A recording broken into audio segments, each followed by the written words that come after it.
Ya, Assalamualaikum Sobat sekalian, bertemu kembali di segmen Box Call-nya TMC Blog. Kita akan update lagi yang hadir untuk MotoGP khususnya mengenai Silly Season 2025 yang baru aja terjadi. Jadi hari ini tuh baru aja dirilis resmi akhirnya duo Maverick Vinales dan juga Enea Bastianini akan membalap dengan struktur tim satelit Tech 3 di tahun 2025 nanti.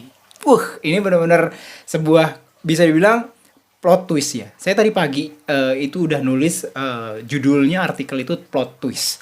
Hanya mengenai Maverick Vinales gitu ya. Dan akhirnya di siang-siang itu kalau di siang di Indonesia atau pagi di Austria sana gitu ya. Itu akhirnya ya itu dia.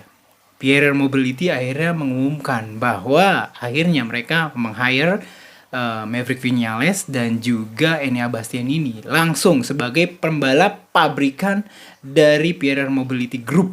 Jadi sebenarnya mereka dikontrak pabrikan, jadi factory rider untuk membalap di tim satelit Tech 3 KTM. Dan yang menariknya, kalau misalkan di 2024 ini Tech 3 itu membalap dengan brand gas-gas, nanti untuk tahun 2025 itu rencananya mereka akan balik lagi nih menggunakan brand KTM. Jadi akan jadi benar-benar kayak Tech 3 KTM Red Bull Factory kayak gitu lagi dah. Jadi zaman-zaman kayak waktu itu. Nah, ini yang menarik nih. Jadi bisa dibilang sampai saat ini ya, awal Juni 2024, KTM atau Pierer Mobility Group adalah satu-satunya pabrikan yang sudah mengkonfirmasi full line up 4 pembalapnya baik di tim pabrikan ya Red Bull KTM, di mana mereka akan menempatkan tetap ada Brad Binder di situ yang akan bertandem dengan Pedro Acosta yang akan naik dari Tech 3 ke pabrikan Red Bull KTM tahun depan. Dan akhirnya di Tech 3 ini bener-bener rombak total ya. Si Pedro Acostanya bergabung dengan tim factory-nya KTM. Sementara tandemnya Acosta yaitu Augusto Fernandez udah pasti akan tersingkir nih kalau kayak gini. Dan 2 tempat kosong itu ditempati oleh Maverick Vinales dan juga Enea Bastianini. Mengenai Enea Bastianini ini dapat dipastikan artinya dia memang hengkang dari Ducati gitu ya. Dan memang secara umum mulai Mugello mungkin ya, Carlo Pernat manajernya itu udah kasih ancer-ancer bahwa di tahun 2025 Enea Bastianini akan membalap dengan motor KTM Factory. Nah, kan kalau di timnya sendiri sih udah penuh. Dapat dipastikan ya akan membalap di tim keduanya yaitu Tech 3. Tetap dengan motor KTM Factory. Jadi tahun depan keempat pembalap KTM baik itu di tim factory-nya maupun juga di Tech 3 akan sama-sama menggunakan KTM RC 16 model year 2025 yang sama. Jadi mereka akan dapat factory support yang sama. Baik itu Binder, Acosta, Vinales dan juga Bastianini. Nah, Bastianini ini sendiri artinya kan tahun ini dia membalap dengan tim factory-nya Ducati ya. Sama lah perkiraan saya dengan apa yang terjadi di Jorge Martin. Artinya setelah ini dia minimal tidak akan dapat memperoleh kesempatan untuk mencoba pada saat tes, mungkin nanti Misano tes atau tes-tes yang lain itu akan mencoba generasi terbaru dari Desmosedici GP25 yang nanti akan mulai dites. Malah mungkin nanti mulai Marc Marquez mungkin mulai nanti yang akan mulai mencoba mengetesnya. Karena ya udah tahu ya, karena mereka akan membalap di tim bisa dibilang tim yang merupakan lawannya mereka gitu ya. Jadi seperti itu kalau untuk Enea Bastianini. Dan masih ada pertanyaan juga nih, apakah Enea Bastianini juga akan memperoleh update untuk GP24-nya di sepanjang sisa masih banyak ya, di baru 7, 20 masih sekitar 13-12 balapan ke depan. Terutama di setelah summer break, dan biasanya Ducati itu selalu memberikan update-update tambahan teknis dari motor Desmosedici-nya. Masih kita nggak tahu, tapi perkiraan saya sih mungkin dapat ya. Itu pun pertanyaan yang sama yang diajukan juga untuk Jorge Martin yang ya kita tahu dia akan membalap dengan Aprilia tahun depan. Nah, memang secara umum yang cukup mengejutkan adalah Maverick Vinales nih. Jadi Ini kalau saya sendiri sih masih masih banyak pertanyaan di diri saya sendiri sih mengenai kenapa Maverick Vinales ini ada apa kok pindah akhirnya dari Aprilia gitu ya. Yang pertama adalah sebenarnya kalau menurut saya performa dia dengan Aprilia pun sebenarnya nggak jelek gitu ya. Aprilia sendiri bukan motor yang jelek, Aprilia RSGP gitu ya. Apa kurangnya gitu Kak? Kecuali kalau misalkan dia membalapnya awalnya dengan Honda atau Yamaha yang kondisinya sedang tidak baik gitu kan secara performa. Tapi ini Aprilia gitu ya. Kurang apa Aprilia RSGP sehingga menyebabkan dia akhirnya mau pindah pembalap dengan KTM tahun depan gitu ya. Which is, walaupun sama-sama V4 ya tetap aja butuh penyesuaian dan segala macam gitu ya.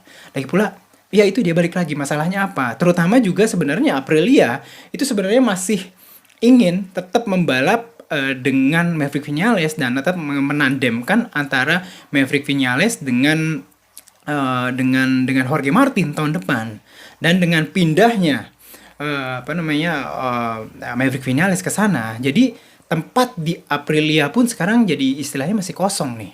Jadi Aprilia Racing pada dasarnya itu akan bongkar total juga tahun depan. Satu hadir Jorge Martin, yang satunya lagi nih masih dipertanyakan akan siapakah yang akan masuk menggantikan tempatnya Maverick Vinales tahun depan. Nah, ini menarik ya. Selain terutama kayak misalkan kemarin dia menolak untuk jadi kapten, ini sih sebenarnya udah merupakan kayak tanda-tanda bahwa wah Maverick Vinales mungkin akan hengkang nih ya dari pabrikan Aprilia ke pabrikan yang lain. Nah, kayak gitu loh teman-teman sekalian. Nah, itu dia pindah akhirnya. Dia pindah dari KTM dari Aprilia ke KTM. Nah, pertanyaan kedua, dia pindahnya sebenarnya kan pada dasarnya ya, walaupun tahun depan Tech 3 akan disupport penuh, disupport full menggunakan support pabrikan, level pabrikan, tetap aja Tech 3 adalah tim satelit gitu loh. Tim satelit sama seperti kayak Pramac Racing gitu. Nah, kok dia mau pindah dari sebuah tim factory ya, tim factory sekelas Aprilia Racing ke tim satelit gitu loh ya. Walaupun kita tidak bisa memandang rendah atau remeh atau memarginalkan dari sepak terjang Tech 3 selama ini, dan itu merupakan tim yang bagus di bawah pimpinan dari Herve Poncharal juga kan. Nah, itu pertanyaan-pertanyaan kayak gitu. Dan kalau kita menilik lagi sih ya, kita kan sebagai orang eksternal, orang luar gitu ya. Itu kalau lihat dari perjalanan Maverick Vinales itu kan seakan-akan kan dulu waktu dia baru keluar di tengah musim oleh setelah keluar dengan tidak baik-baik saja dari Yamaha, itu kan kesannya kayak dia kan diterima akhirnya kan dengan tangan terbuka oleh Aprilia, walaupun secara umum waktu itu Aprilia berada dalam posisi yang tidak seperti sekarang di mana Aprilia RSGP adalah salah satu motor yang juga cukup diinginkan oleh pembalap mana aja karena memang performanya bagus. Karena waktu itu Aprilia juga ya nggak se-famous sekarang gitu lah Aprilia RSGP. Tapi kan tetap aja pada saat itu Aprilia nerima dengan tangan terbuka dalam tanda kutip Maverick yang terbuang dari Yamaha gitu. Ini kok gimana gitu ya, tadinya pabrikan yang dengan tangan terbuka baik-baik nerima dia, dan akhirnya dia sekarang malah meninggalkan pabrikan tersebut, walaupun pabrikan tersebut masih tetap mengharapkan banget Maverick Vinales untuk balapan dengan Aprilia di tahun depan. Salah satu pertanyaan yang masih bikin saya tuh agak terheran-heran dengan sosok karakter dari Maverick Vinales ini. Saya nggak berani menspekulasi mengenai misalkan pertanyaan-pertanyaan kayak mungkin nilai kontrak, ya, bisa jadi sih faktor finansial atau faktor dari besarnya nilai kontrak bisa jadi yang membuat Maverick Vinales pindah. Tapi jelas itu adalah sebuah spekulasi yang saya nggak tahu, dan saya pada dasarnya nggak berani berspekulasi lebih kalau misalkan nggak ada datanya. Nah kayak gitu. Jadi pertanyaan-pertanyaan itu saya masih tetap menjadi sebuah big Q atau pertanyaan besar bagi saya mengenai kenapa Maverick Vinales mau gitu loh pindah dari Aprilia ke KTM gitu. Tapi ini nih pertanyaannya, Jack Miller.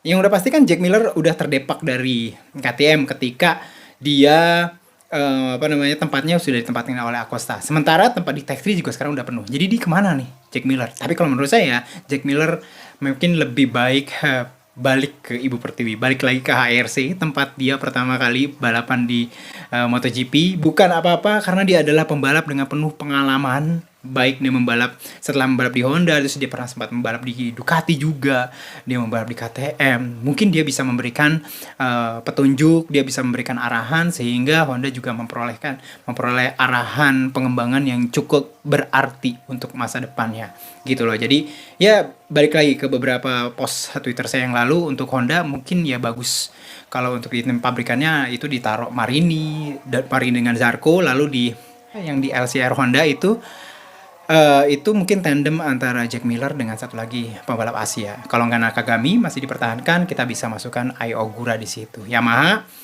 Quartararo.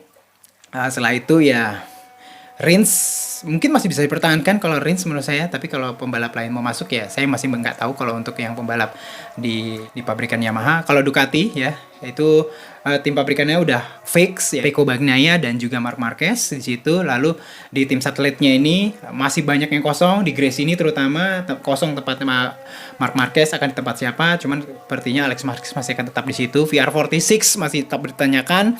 Kenapa? Karena Aprilia masih Rivola itu memikirkan kalau misalkan Maverick Vinales pergi, itu kemungkinan akan ditempati oleh pembalap asal Italia. Dan nama yang ada di otak saya pembalap mungkin yang bisa pas di situ adalah Marco Bezzecchi atau Fabio Di Gia. Dua pembalap di VR46 sekarang yang mungkin menurut saya cukup kuat, punya potensi untuk bisa membalap di Aprilia Racing lagi dapatnya. Wow. Belum lagi kita kalau ngomongin di tim Aprilia yang satelit gitu ya, di Trackhouse. Masih banyak banget nih, menarik nih.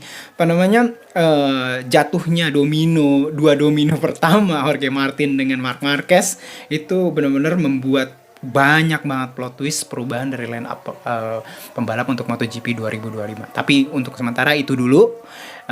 Silahkan tulis di kolom komentar pendapat teman-teman sekalian, khususnya mengenai itu pertanyaan saya mengenai Maverick Vinales tadi. Sampai berjumpa di vlog selanjutnya. Assalamualaikum warahmatullahi wabarakatuh.